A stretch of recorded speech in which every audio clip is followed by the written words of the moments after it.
Hello, traveler. Will you join me for a while? You strike me as someone with an interesting story. Call it scholar's intuition. Meeting a kindly stranger is always a blessing. What brings you to Sidonia? Oh, a kindred spirit. I've been exploring the galaxy for years myself. I'm doing research for a book I intend to write. Voyaging through the Starfield is a humbling and beautiful way to live. It's a pleasure to meet a fellow nomad. It's going to be a philosophical text about my theories on the intersection between science and the divine. I've been studying that relationship for years, and I want to preserve my findings for future scholars. Join your crew? I usually travel alone, but the idea does appeal to me. I'd have more time to focus on my book if I were traveling with you. Are you willing to pay? I dislike taking money from friends, but I'll need some credits to stow my ship at Sidonia's spaceport. I'll work to make it up to you, naturally.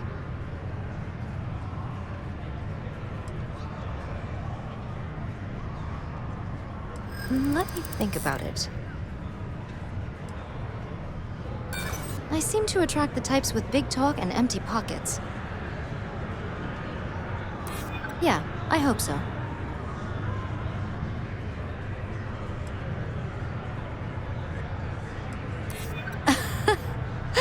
You know what? I may be starting to like you. I'm glad you understand the position I'm in here.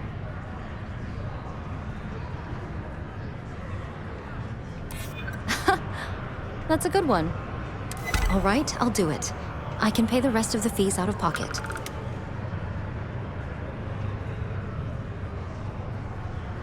Then we have an accord. Thank you for the offer.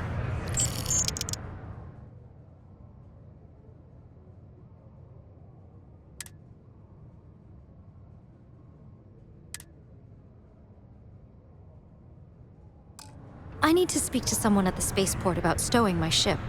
We'll see each other again soon. Recycled air. Just isn't the same as the real thing. Hello, Captain. Huh? Sorry. Of course. There are no secrets among friends. I'd be happy to tell you more about myself. I call myself an experimental theologian. I have a particular interest in the relationship between quantum physics, probability, and the divine. My beliefs have primarily been shaped by reading the works of ancient astronomers like Johannes Kepler, Isaac Newton, and Galileo Galilei. A bit of a mouthful, I know.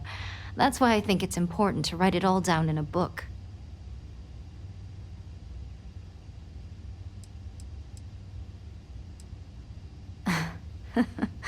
Unfortunately not. My mothers chose the last name when they married to honor their shared love of astronomy. I've always considered Johannes Kepler to be something like my guardian angel. I often turn to his writings when I need a new perspective on my own studies. It's an honor to carry his name through the Starfield. I've always thought he'd be awed by how far humanity has come. Mainly through observation. My prized possession as a child was my telescope. I spent hours watching the stars. As I got older, I became fascinated with the mathematics behind what I was seeing, and began to study the works of classical astronomers. My interest in a divine mathematician evolved from their theories about sacred geometry. I had a feeling you might. I get the impression you've been touched by something otherworldly. I imagine that would shape anyone's perspective.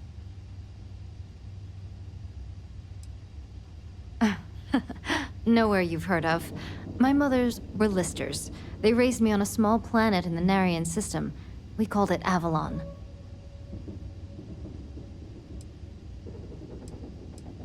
Remembering them always makes me smile.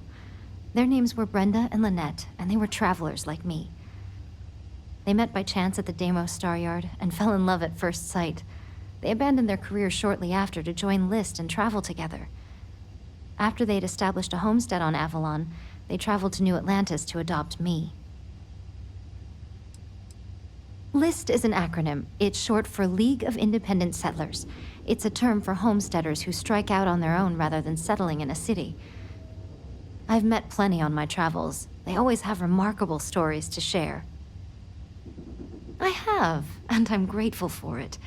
To live an explorer's life has been an extraordinary privilege. I'll have more than enough interesting stories to tell in my book.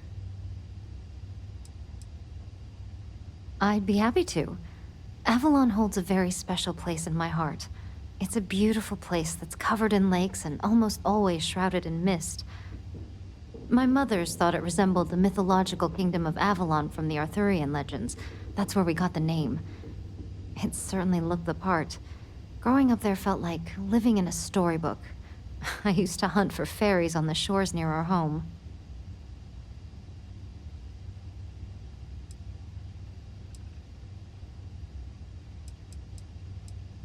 In a sense. They're buried there, side by side on the hill that overlooks our old homestead. They wouldn't have it any other way. I never minded being alone. I enjoy the company of my thoughts and those of the authors whose books I read. Exploring Avalon with a book under my arm as a child set me up perfectly for a life of scholarship. We were, but it wasn't unusual to be attacked by passing spacers. Luckily, we built our homestead sturdy enough to keep them out. My mother's always prepared for the worst. It's the only way to live when you're on your own. They assured that I knew how to defend myself from a young age.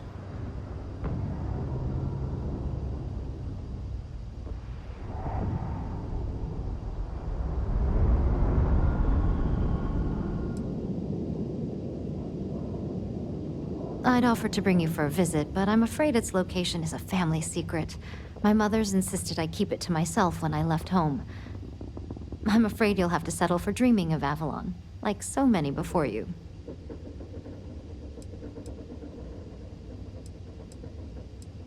I left to begin my studies. It seemed to me like the Starsea was the most reasonable place to find answers about the universe and the divine. Leaving was a difficult decision, but I don't regret it.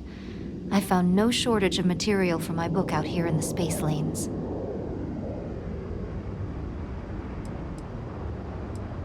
It's going to be a philosophical text, explaining my theories about science and divinity. I'm writing it as a means of preserving my way of thinking for future scholars. Thank you, Captain. I appreciate that. Whether I find what I'm looking for or not, I'm grateful to be traveling with you. I haven't enjoyed myself this much in a long time. I'll keep you in my thoughts.